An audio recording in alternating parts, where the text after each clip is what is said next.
Už jsem si myslela, že se tady neukážeš. Co pak je, Sally? Jsem přece tvůj nejlepší zákazník. Nevíš, co se stalo, když jsi tu byl naposledy?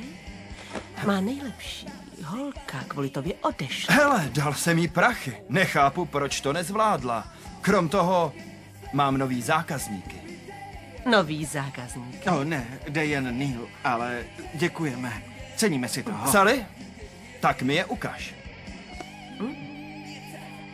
Pojďte se ukázat, holky. Máme tu nadržený hosty.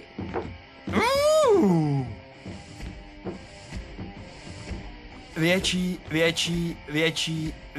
Ahoj, jo. Jak se jmenuješ, děvče? Fitz Hemingwayová. Jak jsi k nim přišla? Prostě mi tak narostly. A dokonce s nima umím hýbat. Jo, to dává smysl. Jsi na mě připravená? Napíchnu tě na svýho ptáka.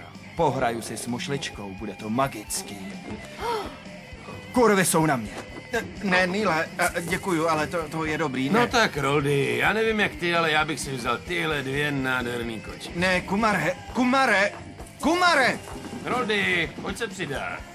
Měli bychom zase vyjet, kámo. Je čas. Kdybyste chtěl, máme na pokojích nějaké filmy nebo časopisy. No a kdybyste se chtěl uspokojit, máme tu různá elektronická zařízení. Neměli byste kafe?